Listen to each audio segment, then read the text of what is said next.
St. George International School CBSE with IIT NEET coaching. AC campus, swimming pool, indoor and outdoor games, pre-KG to grade 2 admissionలు జరుగుతున్నవి.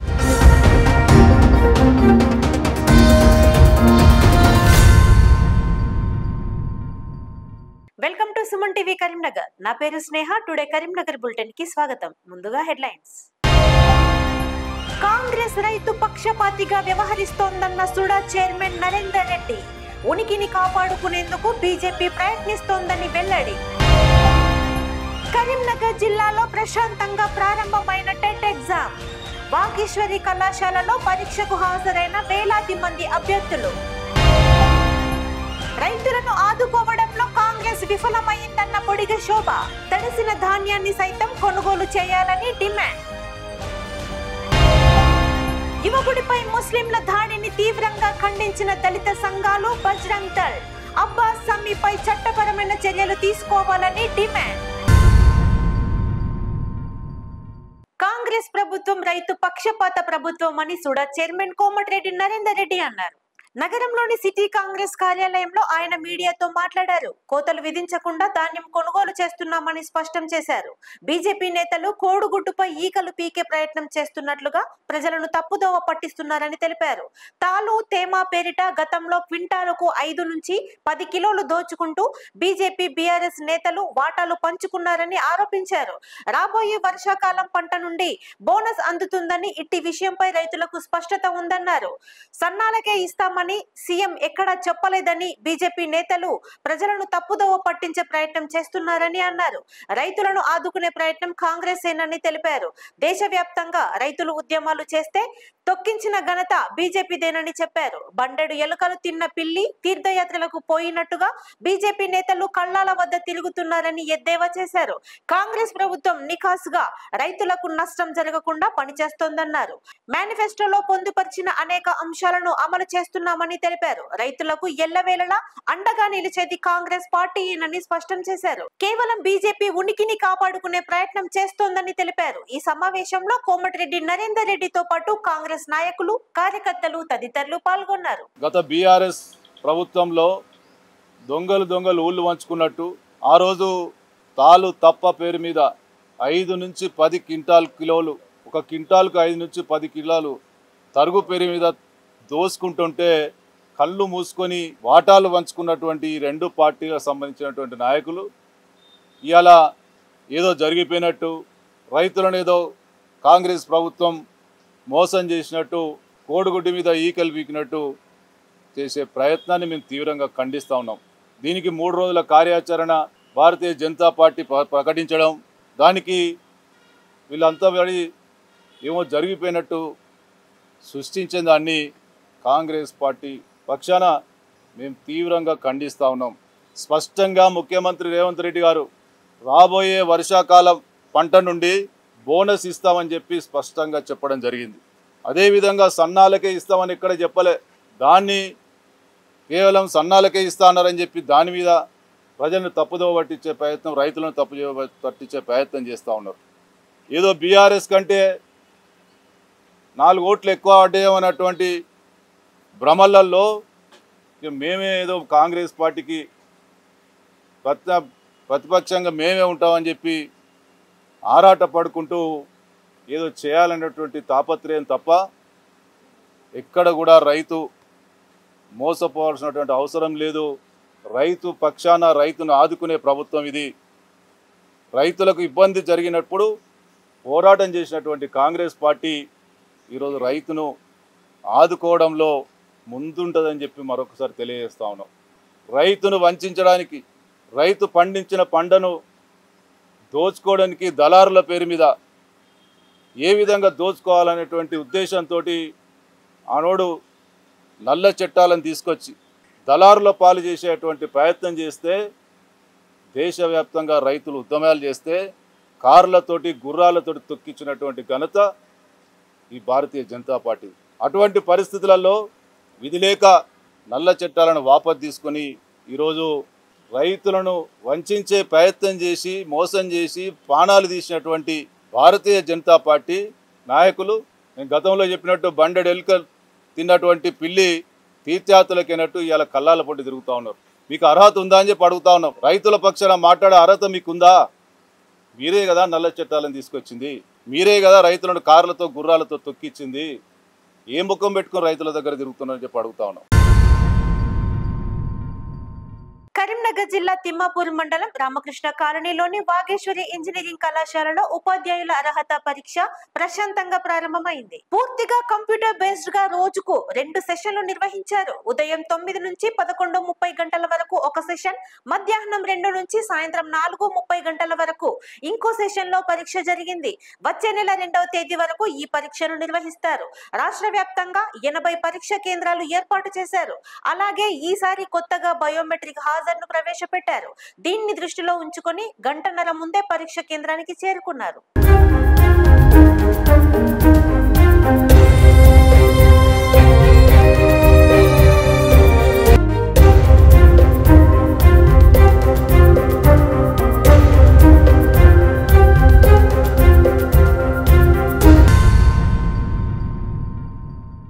తెలంగాణ రైతులను ఆదుకోవడంలో కాంగ్రెస్ ప్రభుత్వం వివక్ష చూపుతోందని మాజీ MLA Bodiga శోభ అన్నారు. నగరంలోని కలెక్టరేట్ కార్యాలయంలో పలువురు బీజేపీ నేతలు కలెక్టర్ ను కలిశారు. ఈ సందర్భంగా రైతులను తక్షణమే ఆదుకోవాలంటూ కలెక్టర్ కు వినతి పత్రం అందజేశారు. ఎన్నికల మేనిఫెస్టోను తుంగలో తొక్కుతున్నారని మాజీ ఎమ్మెల్యే బొడిగ శోభ అన్నారు. కాంగ్రెస్ ప్రభుత్వం కేసీఆర్ కంటే రెట్టింపు మోసం చేస్తోందని ఆరోపించారు. తాలు తేమ కోతలు లేకుండా రైతుల వద్ద నుండి ధాన్యం కొనుగోలు చేయాలన్నారు. ఐకేపీ సెంటర్లలో నిలిచిన ధాన్యం వర్షాలకు తడిసిపోతుందని ఆవేదన వ్యక్తం చేశారు. ఎలాంటి ఆంక్షలు లేకుండా ధాన్యం కొనుగోలు చేయాలని డిమాండ్ చేశారు. అలాగే 500 రూపాయల బోనస్ అందించాలని కోరారు. కేబినెట్ మీటింగ్ లో ఇట్టి అంశాలపై చర్చించి రైతులకు న్యాయం చేయాలని డిమాండ్ చేశారు. మిల్లర్లతో కుమ్మక్కై రైతులను అన్యాయం చేస్తున్నారని జిల్లా బీజేపీ అధ్యక్షులు గంగడి కృష్ణారెడ్డి అన్నారు. ఖరీఫ్ సీజన్ లో అందించాల్సిన రైతు భరోసా అందించాలని కోరారు. ఈ కార్యక్రమంలో మాజీ ఎమ్మెల్యే బొడిగ శోభ, జిల్లా బీజేపీ అధ్యక్షులు గంగడి కృష్ణారెడ్డి, బీజేపీ నాయకులు, కార్యకర్తలు తదితరులు పాల్గొన్నారు. గత బీఆర్ఎస్ ప్రభుత్వం లాగానే ఈ కాంగ్రెస్ రేవంత్ రెడ్డి నేతృత్వంలోని ప్రభుత్వం కూడా రైతులని అనేకటువంటి ఆశలు చూపించి ఓట్లు దండుకొని ఎలక్షన్స్ అయిపోయిన తర్వాత 100 రోజులలో అమలు చేస్తున్నటువంటి హామీలను అవి తుంగలో దొక్కి రైతులను మోసం చేస్తున్నటువంటి విషయంలో మీరు ఇచ్చినటువంటి హామీలను నెరవేర్చాలని డిమాండ్ తోటి ముఖ్యంగా ఈ గత ప్రభుత్వం కూడా మిల్లర్లతోటి కుమ్మక్కైపోయి అనేక మంది బీఆర్ఎస్ నాయకులు రైతులను 10 నుంచి 15 కిలోల వరకు కూడా ప్రతి క్వింటాల్కి కోత విధిస్తే ఈ ప్రభుత్వం వచ్చినాక కూడా మేము కోత తరుగు తాలు పేర్లు ఏ కోత లేకుండా మేము కొనుగోలు చేస్తామని చెప్పినటువంటి ప్రభుత్వం మళ్ళీ అదే సేమ్ బీఆర్ఎస్ ప్రభుత్వంలో ఏ రకంగా జరిగిందో ఇప్పుడు కూడా అదే రకంగా కొనుగోలు జరుగుతున్నాయి. అంతేకాకుండా ప్రతి క్వింటాల్కి బోనస్ 500 రూపాయలు చెల్లిస్తానటువంటి ప్రభుత్వము చెల్లించలేదు. రైతులకు కౌలు రైతులకు రైతు భరోసా పేరు మీద 15,000 రూపాయలు ఎకరానికి ఇస్తా అని చెప్పినటువంటి ప్రభుత్వము ఆ 15,000 గతంలో రబీ సీజన్లో నవంబర్లో ఇవ్వాల్సినటువంటి రైతు భరోసా డబ్బులని పంట చేతికొచ్చే సమయంలో ఎన్నికల సమయంలో ఇదే కాంగ్రెస్ నాయకులు ఎలక్షన్ కమిషన్ దగ్గర అడ్డుపడి ఎలక్షన్స్ అయిపోయిన తర్వాత ఆ కాంగ్రెస్ నాయకులకు వాళ్ళకు పెట్టుబడి పెట్టేటువంటి నాయకుల యొక్క బిల్లులు చెల్లించేందుకోసం వాడుకునే తప్ప రైతులకు చెల్లించాల్సిన రైతు బంధు డబ్బులను చెల్లించకుండా మొన్న చెల్లించారు. మరి వర్షాకాలం ఖరీఫ్ సీజన్లో ఇవ్వాల్సినటువంటి పెట్టుబడి సాయం రైతు భరోసా అవుతుందో దాన్ని రబీ సీజన్ డబ్బులు ఇచ్చారు. మరి ఖరీఫ్ సీజన్కి ఇవ్వాల్సిన డబ్బులు ఎప్పుడు ఇస్తారని చెప్పి మేము ప్రశ్నిస్తున్నాం. వెంటనే వర్షాకాలం స్టార్ట్ కాబోతుంది కాబట్టి ఈ రైతు భరోసా డబ్బులు 15,000 రూపాయలు ప్రతి ఎకరాకి వెంటనే చెల్లించాలని చెప్పి మేము డిమాండ్ చేస్తున్నాం. కరీంనగర్ జిల్లా కలెక్టర్ గారికి ఒక మెమోరాండం ఇవ్వడం జరిగింది. ఎన్నికల కంటే ముందు వాళ్ళ మేనిఫెస్టోలో పెట్టిన రైతులకు సంబంధించిన అంశాలని మర్చిపోయిన రేవంత్ రెడ్డి గారు, ముఖ్యమంత్రి గారు. అంటే కేసీఆర్ పాలననే మించి నేను పాలన చేస్తా, అసలు కేసీఆర్ను మరిపిస్తా, మమ్మలను ఆలోచన చేయండి అని మాటలు ఇచ్చిన రేవంత్ రెడ్డి గారు కాంగ్రెస్ ప్రభుత్వము కేసీఆర్ ఎంతైతే మోసం చేసిండో అంతకంటే ఎక్కువ మోసపోతారు రైతులు. ఎందుకంటే ఎలాంటి కండిషన్ లేకుండా వడ్లు కొనుగోలు చేస్తాం, మాదే బాధ్యత అని మాట్లాడారు. తాలు తేమ రకరకాల కండిషన్లు ఉండేది. అలాంటి కండిషన్లు పెట్టకుండానే మేము వడ్లు కొనుగోలు చేస్తాం, అది మాది బాధ్యత అని ముఖ్యమంత్రి గారు మాట్లాడారు.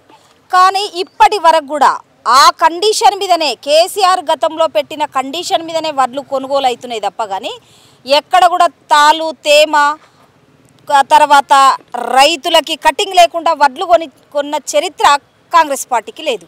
మేము ఒకటే బీజేపీ పార్టీ నుండి రాష్ట్ర ముఖ్యమంత్రి గారికి కాంగ్రెస్ పార్టీకి డిమాండ్ చేసేది ఏంటంటే కనీసం రైతులను ఆదుకోండి.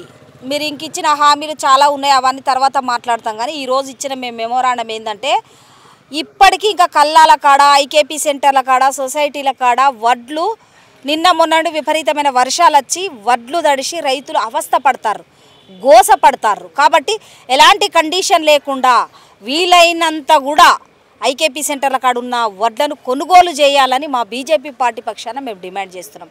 అదేవిధంగా రైతులకి 2 లక్షల రుణమాఫీ చేస్తామన్నారు. కాబట్టి సీజన్ వచ్చే నెల కాలం నెత్తి మీదకి వస్తుంది, వచ్చే నెలనే మనకు వర్షాలు స్టార్ట్ అవుతాయి. కాబట్టి రుణమాఫీ చేయాలని కూడా మా బీజేపీ పార్టీ నుండి మేము డిమాండ్ చేస్తున్నాం. తర్వాత వడ్లకి క్వింటాల్కి బోనస్ అంటే అందులో రకరకాల పంటలు ఇచ్చిండ్రు. ఇప్పుడు వడ్ల సీజన్ 500 బోనస్ ఇస్తామన్నారు. 500 బోనస్ కాదు, నష్టం లేకుండా కొనే దాఖలాలే లేవు. కాబట్టి కనీసం మీరు ఇచ్చిన హామీ ఆ బోనస్ కూడా రైతులకు ఇచ్చి ఆదుకోవాలని మేము బీజేపీ పార్టీ నుండి ఈ రాష్ట్ర ముఖ్యమంత్రి గారిని, కాంగ్రెస్ పార్టీని డిమాండ్ చేస్తున్నాం. దళిత యువకుడిపై దాడి చేసిన అబ్బాస్ సమీపై కఠిన చర్యలు తీసుకోవాలని జిల్లా అంబేద్కర్ యువజన సంఘ అధ్యక్షులు సముద్రాల అజయ్ అన్నారు. నగరంలోని ప్రెస్ భవన్ లో ఆయన మీడియాతో మాట్లాడారు. ఇటీవల వరంగల్ కు చెందిన చింత భరత్ అనే యువకుడు ఓ ముస్లిం యువతిని కరీంనగర్ కు తీసుకురాగా పలువురు ముస్లిం యువకులు అడ్డుకొని చితకబాదారని సముద్రాల అజయ్ అన్నారు. గత 3 ఏళ్లుగా ప్రేమించుకుంటున్నారని మాజీ డిప్యూటీ మేయర్ అబ్బాస్ సమీ అతని అనుచరులు వీరిని వెంబడించి అడ్డుకొని కొట్టారని ఆరోపించారు. అబ్బాస్ సమీ ఇంట్లో ప్రత్యేక రూమ్ లో బంధించి చితకబాదారని చెప్పారు. అడ్డుకున్న యువతిని సైతం కొట్టారని, దళితుడిని ఎలా పెళ్లి చేసుకుంటావంటూ దాడి చేశారని తెలిపారు. ముస్లిం యువకులు గస్తీ తిరగడం, ముస్లిం యువతితో మాట్లాడితే దాడి చేయడం, సదరు యువకుడిని దోచుకోవడం లాంటి చర్యలకు పాల్పడుతున్నారని ఆరోపించారు. ప్రభుత్వం తక్షణమే స్పందించి అబ్బాస్ సమీ అతని అనుచరులపై కఠిన చర్యలు తీసుకోవాలని డిమాండ్ చేశారు. త్వరలో ఎంఐఎం నేత అసదుద్దీన్ ఓవైసీని కలిసి అబ్బాస్ సమీపై ఫిర్యాదు చేస్తామన్నారు. అబ్బాస్ సమీ రౌడీ గూండాల వలె వ్యవహరిస్తూ దళిత యువకుడిపై దాడి చేశారని దళిత సంఘాల నేత సుద్దాల లక్ష్మణ్ అన్నారు. ఇలాంటి సంఘటనలు మళ్లీ పునరావృతం కాకుండా చర్యలు తీసుకోవాలన్నారు. ముస్లిం యువత జీవితాలను నాశనం చేస్తున్నారని ఆరోపించారు. ఈ సమావేశంలో సముద్రాల అజయ్ తో పాటు సుద్దాల లక్ష్మణ్, గోష్కి శంకర్, అంబేద్కర్ యువజన సంఘ నాయకులు, సభ్యులు తదితరులు పాల్గొన్నారు. 2 రోజుల క్రితం కరీంనగర్ పట్టణం రేకుర్తి గ్రామంలో మన చింత భరత్ అనే అబ్బాయి వరంగల్ అతను, అలాగే ఎండి ముస్కాన్ అనే అమ్మాయి రామగుండం ప్రాంతానికి చెందిన వీళ్ళిద్దరూ గత 3 సంవత్సరాలుగా ప్రేమించుకుంటున్నారు. మరి వాళ్ళు పెళ్లి చేసుకునేటువంటి క్రమం లోపల కరీంనగర్ రేకుర్తి గ్రామానికి చేరుకోవడం జరిగింది. వారిని ఎంఐఎం పార్టీకి సంబంధించినటువంటి మాజీ మేయర్ అబ్బాస్ సెమీ అండ్ ఆయన అనుచరులు వీళ్ళందరూ కలిసి ఇది బైపాస్ ఫ్లైఓవర్ నుండి వాళ్ళను వెంబడించి రేకుర్తి గ్రామంలో వాళ్ళని అడ్డగించి వాళ్ళని ఇద్దరిని రౌండప్ చేసి మరి తీవ్రంగా కొట్టడం జరిగింది. అలాగే వీళ్ళను కొట్టి అబ్బాస్ షమీ వాళ్ళ ఇంటికి తీసుకెళ్లి అబ్బాస్ షమీ వాళ్ళ ఇంట్లో అందులో ఒక రూమ్ ఉంటుందట కొట్టడానికి కొరకు, ఆ రూమ్లో ఆ అబ్బాయిని తీవ్రంగా కొట్టడం జరిగింది. ఆ అమ్మాయిని అడ్డుకున్నప్పటికీ కూడా ఆ అమ్మాయిని కూడా కొట్టడం జరిగింది. మేము ప్రేమించుకుంటున్నాం, మేము పెళ్లి చేసుకోవాలనుకుంటున్నాం అని చెప్పినప్పటికీ కూడా మరి ఈయన ఎస్సీ దళితుడు, ఈయన ఎట్లా పెళ్లి చేసుకుంటామని చెప్పి, వాడు హిందువు అని ఎట్లా చేసుకుంటామని చెప్పి మరి ఆయన తీవ్రంగా కొట్టి ఆ అబ్బాయిని కొట్టడం జరిగింది. మేము అడుగుతా ఉన్నాం, ఏదైతే ఇప్పుడున్నటువంటి భారతీయ జనతా పార్టీ కులాలకు మతాలకు ఏదో హిందుత్వాన్ని కులాన్ని పెంచి పోషిస్తూ వాళ్ళు ఎన్ఆర్సీ చట్టాన్ని తీసుకొస్తున్నారు ఎస్సీల పైన దళితుల పైన.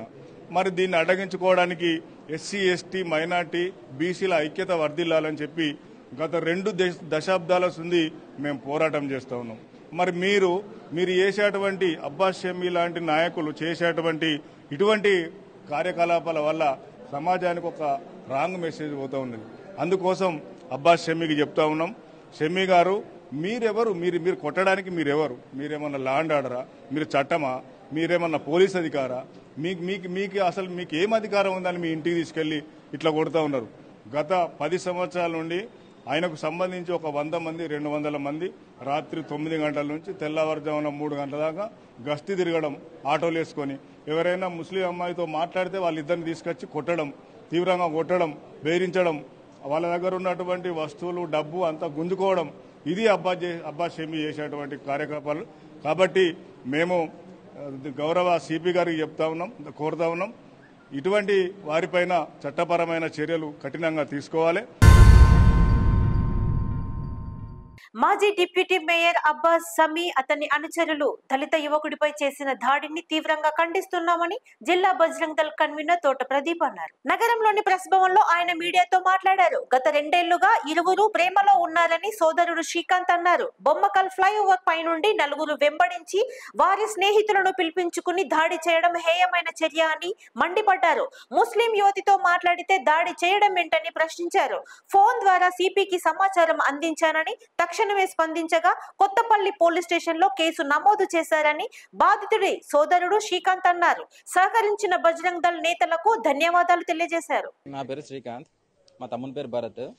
అయితే ఈ నెల 14వ తారీఖు మా తమ్ముడు కరీంనగర్ రావడం జరిగింది ఒక ముస్లిం వ్యక్తితోని. అంటే వాళ్ళిద్దరు 1.5 years నుంచి లవ్లో ఉన్నారు.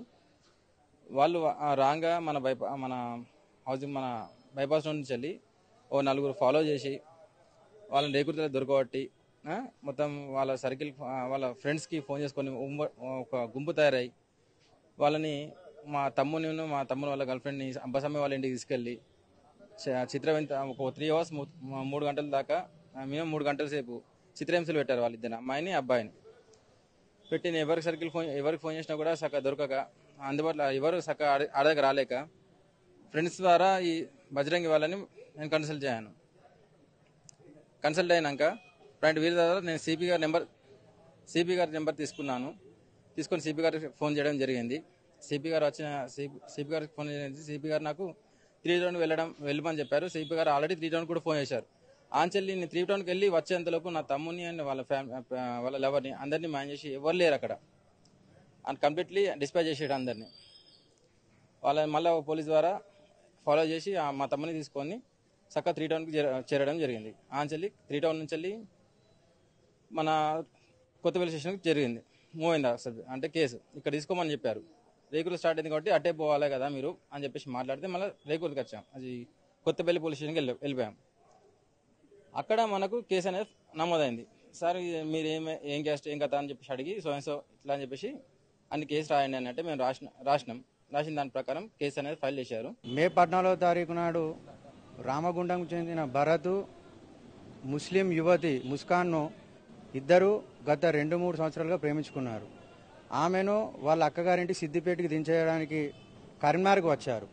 ఈ కరీంనగర్కి బొమ్మకల్ ఫ్లైఓవర్ నుండి ఎంఐఎం పార్టీ మాజీ డిప్యూటీ మేయర్ అబ్బాస్ సమీకి సంబంధించిన అనుచరులు ఆ అబ్బాయిని రేకుర్తి దాకా వెంబడించి బండ్లపై అక్కడ తన స్నేహితుని రూమ్ నుండి విచక్షణ రహితంగా దాడి చేసి కొట్టి అబ్బాస్ సమీ వాళ్ళ ఇంటికి తీసుకుపోయి ఎండలో నిలబెట్టి నువ్వు మా ముస్లిం అమ్మాయిని ప్రేమిస్తావా, నీ కులం ఏంది అని అడిగితే ఎస్సీ మాదిగా అని చెప్పుడుతోటి కులం పేరుతోటి విచక్షణ రహితంగా దూషిస్తూ వాళ్ళ కుటుంబ సభ్యులను అనరాని మాటలు అని ఎండలో నిలబెట్టి విచక్షణ రహితంగా తన అంచెలతోటి దాడి చేయడం జరిగింది. ఆ దాడి చేస్తున్న సందర్భంలో దాహం అని అడిగితే ఉచ్చ పూస్తాంరా తాగు అని వారు ఆ అబ్బాయిని భయభ్రాంతులకు గురి చేసి నువ్వు ఇక మీదట మా ముస్కాన్ తోటి తిరిగిన రామగుండంలో కనబడ్డా నిన్ను చంపేస్తామని భయభ్రాంతులకు గురి చేసి బెదిరించడం జరిగింది. ఈ విషయం తెలుసుకున్న వాళ్ళ సోదరుడు శ్రీకాంత్ విశ్వ హిందూ పరిషత్ బజరంగ్ దళ్ను సంప్రదించగా విశ్వ హిందూ పరిషత్ బజరంగ్ దళ్ కార్యకర్తలు వెంటనే సిపి సార్ అభిషేక్ మహంతి గారి నెంబర్ ఇస్తే వారి అన్న సిపి సార్ ఫోన్ చేస్తే సిపి గారు వెంటనే సత్వరమే స్పందించి ఆ యొక్క అబ్బాస్ సమీ తన అనుచరులపై కేసు పెట్టాలని స్పందించడం జరిగింది. ఈ యొక్క విషయాన్ని విశ్వ హిందూ పరిషత్ బజరంగ్ దళ్ తీవ్రంగా ఖండిస్తుంది. అంటే ముస్లిము అమ్మాయిని హిందూ అబ్బాయి అందులో దళితుడు అంటే ప్రేమిస్తే తప్ప ఈరోజు సెక్యులర్ పార్టీలు సెక్యులర్ నాయకులు అని చెప్పే నాయకులు ఈ విషయంపై ఇంతవరకు స్పందించలేదు. అంటే ముస్లిము అమ్మాయిని ప్రేమిస్తే హిందువులకు ఇంత దారుణమైనటువంటి దాడులు చేస్తే హిందూ సమాజం ఆలోచించాలి. అకాల వర్షంతో నష్టపోయిన రైతులను ఆదుకోవాలంటూ మానకొండూరు, తిమ్మాపూర్ మండలాల బీజేపీ నాయకులు ఆయా తహసీల్దార్లకు వినతి పత్రం అందజేశారు. బీజేపీ జాతీయ ప్రధాన కార్యదర్శి బండి సంజయ్ పిలుపు మేరకు అకాల వర్షాలతో నష్టపోయిన రైతులకు న్యాయం చేసే కార్యక్రమాలలో భాగంగా మానకొండూరు, తిమ్మాపూర్ తహసీల్దార్లను కలిశారు. గ్రామాల్లో ఇంకా కొనుగోలు పూర్తి కాలేదని వెంటనే పూర్తి చేసేలా చర్యలు తీసుకోవాలని కోరారు. అధికారంలోకి వచ్చిన వెంటనే ఎకరానికి బోనస్ 500 ఇస్తామని ఇస్తామన్నటువంటి హామీ ఏదని ప్రశ్నించారు. తరుగు తాలుతో సంబంధం లేకుండా ధాన్యం కొనుగోలు చేస్తామని చెప్పి అధికారంలోకి వచ్చిన కాంగ్రెస్ రైతులను మోసం చేసిందని వినతి పత్రంలో పేర్కొన్నారు. గతంలో వచ్చిన అకాల వర్షాలతో నష్టపోయిన రైతులకు 10,000 చొప్పున ఇస్తామన్నటువంటి పరిహారం ఇంకా ఇవ్వలేదని ఆరోపించారు. ఇటీవల కురిసిన అకాల వర్షాలతో నష్టపోయిన వారికి ప్రభుత్వం ద్వారా నష్టపరిహారం ఇచ్చేలా చర్యలు తీసుకోవాలని కోరారు. బాధితులకు అండగా ఉండే విషయంలో స్థానిక ఎమ్మెల్యే మంత్రి చొరవ తీసుకోవాలన్నారు. ఈ కార్యక్రమంలో మానకొండూరు తిమ్మాపూర్ మండలాల అధ్యక్షులు రాపాక ప్రవీణ్, కొండపలకల ఎంపీటీసీ గుర్రాల వెంకటరెడ్డి, గంగిపెల్లి ఎంపీటీసీ రంగు భాస్కరాచారి, సుగుర్తి జగదీశ్వరాచారి, జిల్లా ఈసీ మెంబర్ చింతం శ్రీనివాస్, ప్రధాన కార్యదర్శులు కిన్నెర అనిల్ తదితరులు పాల్గొన్నారు. రైతు భరోసా పేరుతోని ఎకరానికి 15 సంవత్సరానికి 15,000 రూపాయలు ఇస్తామని, కౌలు రైతులకు కూడా 15,000 రూపాయలు ఇస్తామని, వ్యవసాయ కూలీలకు 12,000 రూపాయలు ఇస్తామని, ఇట్లాంటి అనేకమైన రైతులకు హామీలు ఇచ్చి అధికారంలోకి వచ్చిన కాంగ్రెస్ స్టార్టింగ్లో మేము ముందే 9 తారీఖు నాడు ప్రమాణ స్వీకారం చేసిన తెల్లారే మీకు 2 లక్షల రుణమాఫీ ఇస్తా, రైతు భరోసా కింద 15,000 రూపాయలు ఇస్తా, కౌలు రైతులకు ఇస్తా, రైతు కూలీలకు ఇస్తా అన్నాడు. ఇప్పటికీ దాదాపు 4-5 నెలలు అయింది. ఇంతవరకు అతి లేదు గతి లేదు. ఏమంటే ఇప్పుడు ఎలక్షన్ కూడా అంటాడు. ఎలక్షన్ కూడా మళ్ళీ ఎలక్షన్ కూడా లోకల్ ఎలక్షన్ అవుతుంది. ఇట్లా వాయిదాలు వేసుకుంటా ఏ ఒక్క హామీ నెరవేర్చకుండా ఉల్టా ప్రచారం చేస్తుంది. ఇలాగే చేస్తే రానున్న రోజుల్లో మీ పార్టీని బొందబెట్టడం ఖాయం తెలంగాణ లోపల. ఏదైతే అకాల వర్షాలతోటి నష్టపోయినటువంటి పశువు పంట నష్టాలకు వెంటనే నష్టపరిహారం అందించేలా ప్రభుత్వ దృష్టికి తీసుకెళ్లి సహాయం అందించేలా చర్యలు తీసుకోవాలని, రెండవది ఏదైతే కాంగ్రెస్ అధికారం రాకముందు మేనిఫెస్టోలో పెట్టినటువంటి 15,000, 12,000 రైతు కూలీలకు, అలాగే వడ్లకు ఎకరాన 500 రూపాయల బోనస్తో పాటుగా రైతు బంధు కూడా వెంటనే అందించే ఉద్దేశంతో ఈ చర్యలన్నీ జరగాలని చెప్పి ప్రభుత్వం దృష్టికి తీసుకెళ్లాలని కూడా వినతి పత్రంలో పొందుపరచడం జరిగింది. ఈ విషయంలో స్థానిక ఎమ్మెల్యేతో పాటుగా ఈ కరీంనగర్ జిల్లాకు సంబంధించిన మంత్రులు కూడా దీని మీద శ్రద్ధ చూపించి రైతులకు న్యాయం జరిగేలా చేయాలని భారతీయ జనతా పార్టీ తిమ్మాపూర్ మండల పక్షాన డిమాండ్ చేస్తుంది. ఇంతటితో టుడే కరీంనగర్ బులెటిన్ సమాప్తం. Thank you all.